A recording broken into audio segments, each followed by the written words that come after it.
Hello friends, जय हिंद। आज का हमारा टॉपिक रहेगा औपंग कवक फफूंद और प्रोटोजोआ। यह जो हमारा बायोलॉजी का टॉपिक चल रही थी, उसमें हम अगली कड़ी के रूप में औपंग कवक फफूंद और प्रोटोजोआ के बारे में आज जानेंगे, जो एग्जाम की दृष्टि से काफ़ी इंपॉर्टेंट होने वाली है। तो वीडियो को आप लोग कंटिन्यू इन तक देखिएगा, ताकि आपका जो कवक फफूंद से संबंधित, प्रोटोजोआ संबंधित जो भी प्रश्न एग्जाम में आते हैं, उसमें किसी भी का कन्फ्यूजन हो तो कन्फ्यूजन खत्म हो जाए और अपना एग्जाम अच्छे से दे पाए। तो प्रश्न की तरफ चलते हैं। पहला प्रश्न है, औपंग कवक फफूंद क्या होते हैं। पहले यही पूछा गया है कि फफूंद क्या होते हैं, औपंग फफूंद क्या है। कवक फफूंद तो एक अजीव है, क्या है, इसमें जीव नहीं होता है। औपंग कवक फफूंद की शाखा क्या है, तो शाखा की बात करें फाइलोलॉजिकल शाखा होती है इसकी। औपंग कवक फफूंद की संरचना कैसी होती है, तो सेलुलर प्रकार की होती है। औपंग कवक फफूंद में कौन सा अंग संरचना के रूप में काम करता है, तो हो जाएगा यहाँ पे साइटोप्लाज्मिक डिस्क होता है। औपंग कवक फफूंद में कौन सा अंग खाद्य को संभालता है। यहाँ पे कवक फफूंद में खाद्य श्रृंखला की बात हो रही, कौन से, तो प्लास्टोमोडियल स्ट्रेम हो जाएगा। प्लास्मोडियल स्ट्रेम क्या है, इसका खाद्य को संभालता है, इसकी फफूंद खाद्य को। औपंग कवक फफूंद की जन्म प्रक्रिया कैसी होती है, तो स्पोरुलेशन के माध्यम से होती है इनकी जन्म प्रक्रिया। औपंग कवक फफूंद की संरचना के अनुसार वे किस ग्रुप में आते हैं, उपभोक्ता में आते हैं, कंज्यूमर के ग्रुप में आते हैं।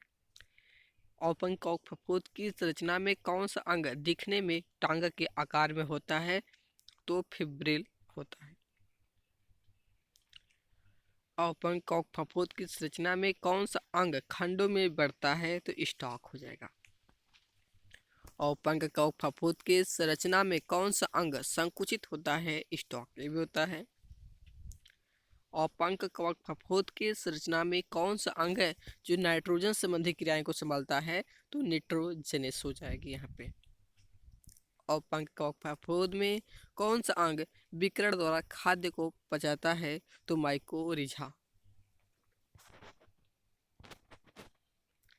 औपंग कवक फफूंद की आकार वृत्त की शक्ल की वजह से कौन से अंग उन्हें सफेद रंग देते हैं, तो स्पोरोकिस्ट। औपंग कवक फफूंद की संरचना में कौन सा अंग एक प्रजाति से दूसरी प्रजाति में बदलाव के लिए जिम्मेदार होता है, तो सेलुलर स्लाइम। औपंग कवक फफूंद की संरचना में कौन सा अंग आकार वृत्त की शक्ल की वजह से उन्हें सफेद रंग देता है, स्पोरोकिस्ट। औपंग कवक फफूंद की संरचना में कौन सा अंग जंगली फूलों और पौधों की निर्वात संबंधी क्रियाएं को संभालता है, तो एसटीपी।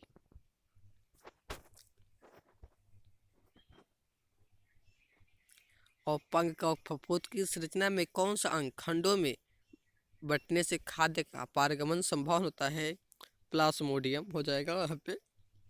औपंग कवक फफूंद की आकार वृत्त की शक्ल की वजह से उन्हें कौन से अंग उन्हें हरे रंग देते हैं, क्रोकोडाइलिनिया। क्रोकोडाइलिना हो जाएगा यहाँ पे। औपंग कवक फफूंद में कौन सा अंग वायरल एनीमिया वायरस से संबंधित है, तो slime mould borne disease. Smile mode borne disease हो जाएगा। और पंग कवक फफूंद में कौन सा अंग खाद्य खोजने के लिए प्रयोग किया जाता है, तो पस्ता का। और पंख कवक फफूंद के संरचना में कौन सा अंग स्लो मोशन संबंधी जांच के लिए प्रयोग किया जाता है, तो वीडियोग्राफी हो जाएगा। और पंख कवक फफूंद में कौन सा अंग जिम्मेदार होता है खाद्य के साथ रंग का मिश्रण बनाने के लिए, तो पिगमेंट होगा। और पंख कवक फफूंद की संरचना में कौन सा अंग लोकतंत्र संबंधी क्रियाएं संभालता है, तो पसंदीदा सेल होता है। और पंख कवक फफूंद की संरचना में कौन सा अंग दो प्रकार के शरीर को जोड़ता है, तो सिस्टा होगा।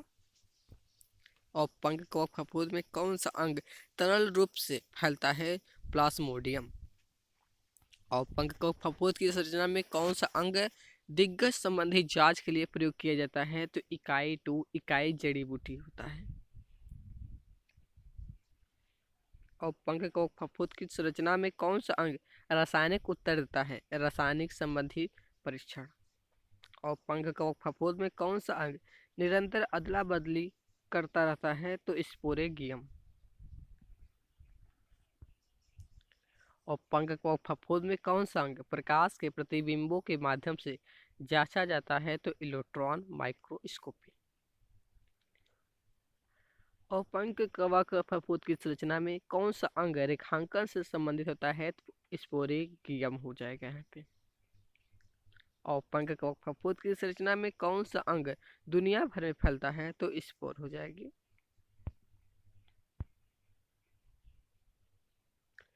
और पंख कवक फफूंद की संरचना में कौन सा अंग गुदा मार्ग द्वारा बच्चे के रूप में बदलता है? तो स्लाइम मैकर। और पंख कवक फफूंद में कौन सा अंग जो है दो भिन्न शाखाओं में विभाजित होता है? तो माइसेलियम। और पंख कवक फफूंद के लिए जाना जाता है जीवाणु या वनस्पति? तो अब पंख फफूंद के लिए वनस्पति जानी जाती है, न कि जीवाणु। और पंख कवक फफूंद के लिए सही शब्द क्या है इसमें चुनना है? तो प्रारंभिक अवस्था इसका सही होगा। और पंख कवक फफूंद के लिए जाना जाता है एक सेल या सेलिया, तो यहाँ पे होगा बहुसेलिया। और पंख कवक फफूंद का वैज्ञानिक नाम की बात करें तो माइसे तो जुआ हो जाएगा इसका वैज्ञानिक नाम। और पंख कवक फफूंद में कौन सा अंग जमीन और पेड़ों के ऊपर घूमता है? तो फुटिंग। और पंख कवक फफूंद के लिए जाना जाता है स्लाइम फंगस। और पंख कवक फफूंद की संरचना में कौन सा अंग समूह में विभाजित होता है? तो सेल्यूलर स्लग। और पंख कवक फफूंद के लिए एक और नाम क्या है? तो मैक्सोमाइसेटस। और पंख कवक फफूंद में कौन सा अंग बहुत सारे न्यूक्लियस एसिड के साथ संरचित होती है? तो स्लाइम बैग होगा। और पंख कवक फफूंद की संरचना में कौन सा अंग खनिजों और पोषक तत्वों को संरचित करता है? स्पोरोजेनेसिस। और पंख कवक फफूंद के लिए एक और नाम की बात करें तो स्लाइम मोल्ड हो जाएगा। और पंख कवक फफूंद में कौन सा अंग समूहों के अंदर बना रहता है? स्पोरोकिट्स। और पंख कवक फफूंद की संरचना में कौन सा अंग शरीर को बांधता है? स्लाइम इनवेलोप। शुद्रतम और पंख कवक फफूंद के नाम से क्या जाना जाता है? तो माइक्सोमाइसिट्स। और पंख कवक फफूंद का अंग्रेजी नाम क्या है?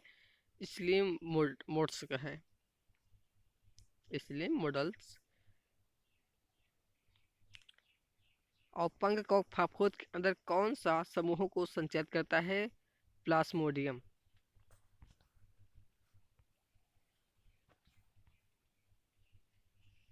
और पंख कवक फफूंद की जीव शारीरिक संरचना किस श्रेणी में आती है? प्रोटोजोआ प्रकार की आती है। और पंख कवक फफूंद का जीवन चक्र कैसा होता है? द्विस्तरीय होता है। और पंख कवक फफूंद का शरीर कैसे होता है? इस्लामी प्रकार की होती है। और पंख कवक फफूंद का आकार कितना होता है? तो बहुत छोटा होता है, यानी अल्प प्रकार की होती है। और पंख कवक फफूंद किस प्रकार खाना खाते हैं? स्पोरोफाइट प्रकार की हो जाएगा। और पंख कवक फफूंद किस प्रकार से आगे बढ़ते हैं? क्रॉल करके। और पंख कवक फफूंद के शरीर को कौन कौन से उपादानों से बनाया जाता है? तो सेलुलोज प्रकार से। और पंख कवक फफूंद के शरीर में कौन से खाद्य पदार्थ होते हैं? तो अंग्रेज खाद्य पदार्थ होते हैं, इंग्लूफ्लेमेंट होते हैं। अब हम देख लेते हैं प्रोटोजोआ के बारे में। तो प्रोटोजोआ क्या है? एक जीवाणु है। प्रोटोजोआ की संरचना भी एक कोशिकीय प्रकार की होती है। इसका जो जीवन चक्र होता है एकात्मक होती है। प्रोटोजोआ के कितने प्रकार होते हैं? तो अनेक प्रकार के होते हैं प्रोटोजोआ। प्रोटोजोआ किस समूह से संबंध रखते हैं? तो प्राणी समूह से। प्रोटोजोआ के शरीर के अंग क्या होते हैं? झुलसनदार उल्टियां। प्रोटोजोआ की खाद्य पद्धति क्या होती है? खाद्य पद्धति की बात होती है शोषण के माध्यम से करते हैं। प्रोटोजोआ का श्वसन साधन क्या है? तो सीरीजियस है। प्रोटोजोआ का शरीर किससे बना होता है? तो प्रोटोप्लाज्म से। प्रोटोजोआ की जन्म योग्यता क्या है? आशुलिपि है। प्रोटोजोआ का समय सीमा क्या है? संक्षेप जीव होते हैं। प्रोटोजोआ का रंग कैसा होता है? तो अनिर्दिष्ट होती है, दिखाई नहीं देती है। प्रोटोजोआ की शुद्धि कैसे की जाती है? तो अम्ल के माध्यम से, अम्लीकरण करके। प्रोटोजोआ की संवेदनशीलता कैसी होती है? तो अल्प संवेदनशीलता होती है। प्रोटोजोआ के जीवों में किसके आवेदन से उष्मापन होता है? तो खनिज के माध्यम से। प्रोटोजोआ में कौन से उपयोगी जीव आते हैं? तो अमीबा और प्रामीबिया। प्रोटोजोआ का संज्ञात्मक नाम क्या है? तो प्रोटोजोआ ही है। प्रोटोजोआ के जीवों को कैसे श्रेणीबद्ध किया जाता है? तो फाइलोजोआ के माध्यम से। प्रोटोजोआ का शारीरिक विकास कैसे होता है? अमीबोइड। प्रोटोजोआ का सबसे बड़ा जीव कौन सा होता है? सुंडरी जेट। प्रोटोजोआ के जीवों की संख्या कितनी होती है? तो एक से अधिक होती है। प्रोटोजोआ के जीवों में लौ की अधिकता से क्या होता है? उष्मापन होता है। प्रोटोजोआ के जीवों को कौन से जैविक द्रव्य का उपभोग होता है? कार्बोहाइड्रेट। प्रोटोजोआ के जीवों का असंगठित संरचना से बना होने के कारण उन्हें क्या कहा जाता है? असंरचित संरचना। प्रोटोजोआ के जीवों का संरचनात्मक स्तर क्या होता है? कोशिका होता है। प्रोटोजोआ के जीवों में कौन से गैर संवहनहीन अंग होते हैं? तो उल्टियाँ होते हैं। प्रोटोजोआ के जीव में क्या खाते हैं? तो अन्य जीव, खाद्य, बैक्टीरिया आदि इनके क्या है? आहार है। प्रोटोजोआ के जीव में एकांत में रहने वाले जीव को क्या कहा जाता है? सिंगल जीव कहा जाता है। प्रोटोजोआ के जीवों में कौन से विभिन्न रंगों के प्रकार होते हैं? क्लोरोफाइल, फाइकोक्रोम। प्रोटोजोआ के जीवों में संचिकाओं का क्या काम होता है? ऊर्जा बनाना। प्रोटोजोआ के जीवों में एकांत में रहने वाले जीव कैसे होते हैं? उनके अलग अलग जैविक अवसरों के लिए अपने आप को रखने वाले। प्रोटोजोआ के जीवों में क्या होता है? चिकित्सा, खाद्य और उत्पादन के क्षेत्र में उपयोगी होते हैं। प्रोटोजोआ के जीवों में के लिए क्या एक आवश्यक आहार होता है? कार्बोहाइड्रेट और अमीनो एसिड। प्रोटोजोआ के जीवों के लिए क्या एक आवश्यक अंग होता है? फ्लैजेला। प्रोटोजोआ के जीव में आमतौर पर क्या होता है? तो श्वसन, खाने पीने, गतिविधियों और शोध के लिए उनके शरीर का प्रयोग किया जाता है। प्रोटोजोआ के जीव में क्या होता है? तो जीवन का उत्सर्जन, प्रजनन जीव और उत्पादन। प्रोटोजोआ के जीव में एक निश्चित संख्या की कोशिकाएं होती हैं या नहीं? तो नहीं, एक स्वतंत्र जीव होते हैं जिनके पास एक से अधिक कोशिकाएं होती हैं। प्रोटोजोआ के जीव को विभिन्न रोगों में कैसे जोड़ा जाता है? तो जीवाणुओं के विरुद्ध लड़ाई और खाद्य उत्पादों के साथ खोजन करके। प्रोटोजोआ के जीवों के लिए विभिन्न प्रकार के कैसे होते हैं? तो फ्लैजेला, सामान्य, कोशिकीय और अमोएबा आदि हो गए। प्रोटोजोआ के जीवों में खाद्य तत्वों का क्या उपयोग होता है? ऊर्जा का उत्पादन। प्रोटोजोआ के जीवों को किस तरह विभाजित किया जाता है? अमिटोसिस द्वारा। प्रोटोजोआ के जीव में कैसे होता है भोजन? तो कुछ जीव अपने प्रणाली के जरिए भोजन करते हैं जबकि कुछ अन्य अपने शरीर से सीधे निर्माण करते हैं।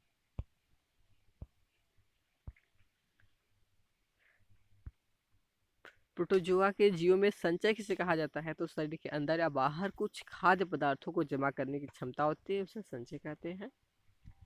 प्रोटोजोआ के जीवों में जीवन चक्र किसे कहा जाता है? जीवों के विकास और उनके प्रतिरूपण के लिए समय सीमा। प्रोटोजोआ के जीवों में कुछ प्रकार के साथ कैसे लड़ाई लड़ी जाती है? तो जैविक योद्धा के तौर पर, जैविक योद्धाओं के विरुद्ध। प्रोटोजोआ के जीवों में सबसे छोटी जीवाणु कौन सी होती है? तो माइक्रोस्पोरिडिया। अब हम देख लेते हैं ब्रायोफाइटा का जीवन चक्र और उनका जो सामान्य परिचय है उसके बारे में हम देख लेते हैं। ब्रायोफाइटा क्या होता है? तो ब्रायोफाइटा क्या है? तो पादप जो कि सूक्ष्म स्थली पौधों की एक श्रेणी होती है, उसे हम क्या करते हैं? ब्रायोफाइट कहते हैं। ब्रायोफाइट की उत्पत्ति कैसे होती है, यानी कब से होती है? तो करीब 470 मिलियन वर्ष पूर्व इनका जन्म हुआ है। ब्रायोफाइटा किस प्रकार के उत्पादक जीव होते हैं? तो सूक्ष्म स्थलीय पौधे होते हैं। ब्रायोफाइट की विशेषता क्या है? तो इसमें वास्तविक रूप से शुरुआती जंतुओं के समान जीवन चक्र होता है। जब शुरुआत होती है इसकी, तो ब्रायोफाइटों का अर्थ क्या है? एक ग्रीक शब्द फेबियस और क्यूटोर से मिलकर बना है, जिसका अर्थ होता है मुसीबत पौधे। ब्रायोफाइटों की संख्या किस तरह की होती है? तो इनकी संख्या आमतौर पर कम होती है, क्योंकि ये जंगली क्षेत्रों में पाए जाते हैं। ब्रायोफाइटा के उपयोग क्या है? तो इसके तने प्राकृतिक रूप से जल बिंदुओं को जमा करते हैं, जिससे वे जल संचयन के उपयोगी होते हैं। ब्रायोफाइटा पादप क्या है? तो वनस्पति एक प्रकार की है। ब्रायोफाइट पादप के शरीर में कौन सी कोशिकाएं नहीं होती हैं? तो कोशिकाएं इनमें नहीं होती हैं, उसमें कोशिकाएं से बने ही नहीं होती है। ब्रायोफाइट पादप कहाँ पाए जाते हैं? तो नाम जगहों जैसे कि जंगल, उपसामक इलाकों में यह पाई जाती है अधिक मात्रा में। ब्रायोफाइट पादप कैसे आहार प्राप्त करते हैं? तो संवेदनशील तरीके से, जैसे कि स्पार और अन्य संरचनाएं को अपनाकर। ब्रायोफाइट पादप का जीवन चक्र क्या है? तो दूसरी है, वनस्पतियों से अलग 3 चरणों में विभाजित हैं। एक होते हैं गैमेटोफाइट, स्पोरोफाइट और ज्योतिक चरण। 3 चरणों में इसका क्या होता है? जीवन चक्र चलती है। ब्रायोफाइट पादप की जड़ों से क्या निकलता है? तो रेशे निकलती है। ब्रायोफाइट पादप ऊष्मा संरचना कैसी होती है? अस्थिर तथा परिवल प्रकार की होती है। ब्रायोफाइट पादप की सबसे प्रसिद्ध प्रजाति कौन सी है? तो सफेद ब्रायोफाइट। ब्रायोफाइट पादप का उपयोग क्या होता है? जैव और आयुर्वेदिक उपचारों में उपयोगी होते हैं। साथ ही उनका वनस्पति जीवन चक्र अध्ययन भी महत्वपूर्ण है। ब्रायोफाइट पादप किस अध्ययन के लिए उपयोगी होते हैं? पादप जीवन चक्र अध्ययन और पर्यावरणीय अध्ययन। ब्रायोफाइट पादप के अत्यधिक नमी के कारण वे किस विशेषता से संबंध रखते हैं होते हैं? तो जंगली और शामिल रहने की क्षमता। ब्रायोफाइट पादप के शरीर में कौन सी रंगत्व होती है? तो हरे या भूरे रंग की पतली परतें होती हैं। ब्रायोफाइट पादप की जड़ों में किस विशेषता से सुसज्जित रेशे होते हैं? तो नियमित अंतरालों पर विराजमान शाखाएं। ब्रायोफाइट पादप किस प्रकार अपने आप को संरक्षित करते हैं? तो वे अपने जीवन चक्र में नियमित तौर पर नमी रखते हुए शुष्क और फिर से नमी भरी जगहों में चले जाते हैं। वो नमी के से क्या है? अपने आप को क्या है? संरक्षण में सिक्योरिटी प्रदान करते हैं। ब्रायोफाइट पादप की प्रजातियों में कैसे अंतर कैसे होता है? उनकी शाखाएं, पत्ते और जमीन पर रहने की क्षमता में अंतर होता है। ब्रायोफाइट पादप की ऊष्मा संरचना कैसी होती है? अस्थिर तथा परिबल प्रकार की होती है। ब्रायोफाइट पादप की पत्तियों में कौन सी पृथक विशेषता पाई जाती है? तो उनके पत्ते एक जीवित परत अथवा एक सेल से होते हैं। ब्रायोफाइट पादप की जड़ों में क्या पाया जाता है? उनमें नमी संचयन होती है। उन्हें शुष्क दिनों के लिए भी काफी जीवनों की तरह रखती है, क्योंकि अगर संचय अगर जल की कर ले रही है तो शुष्क टाइम में भी अपने आप को अच्छी प्रकार से संरक्षित रख पाएगी। ब्रायोफाइट पादप की अत्यधिक नमी से क्या संबंधित समस्या हो सकती है? तो संक्रमण और कीटों की आसान प्रवेश योग्यता बढ़ जाती है। ब्रायोफाइट पादप किस तरह से खाद्य तत्वों को प्राप्त करते हैं? वे अपनी शाखाओं के द्वारा निर्धारित समय में वातावरण से खाद्य तत्वों को अवशोषित करते हैं। ब्रायोफाइट्स पादप की विस्तृत छड़ी क्या होती है? उनकी छड़ी कई सैकड़ों मीटर तक फैल सकती है। ब्रायोफाइट पादप की प्रजाति में अधिकतम विस्तृतता किस प्रजाति में पाई जाती है? तो वैज्ञानिकों के अनुसार उनकी प्रजाति स्पैक्ट्रम का विस्तृतता के मामले में सबसे बड़ा उदाहरण है। ब्रायोफाइट की जमीन पर रहने की क्षमता कैसी होती है? तो उनके पास जमीन पर जमा पानी व नाविक परत होने की योग्यता होती है। ब्रायोफाइट पादप का जीवन चक्र किस तरह से होता है? तो उनका जीवन चक्र पूर्णतः गैर विस्तृत होता है, जिसमें वे बीज के रूप में पैदा होते हैं और फिर उन्हें से नए पौधे उत्पन्न होते हैं। ब्रायोफाइट पादप की नजरिया उत्पत्ति कब हुई थी? तो करीब 4 अरब साल पहले हुई थी। ब्रायोफाइट में खाद्य तत्वों के अवशोषण के लिए कौन सा तंत्र प्रयोग किया जाता है?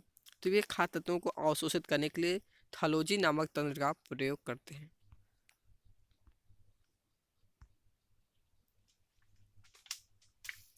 ब्रायोफाइट पादप के अंग क्या हैं? तो उनके अंग से शाखाएं, पत्ते और रोमबद्ध ढाल शामिल होती हैं। ब्रायोफाइट पादप का नाम किस वैज्ञानिक के नाम पर रखा गया? तो इसका नाम जर्मन वैज्ञानिक लियोनार्ड ब्रायट के नाम पर रखा गया था।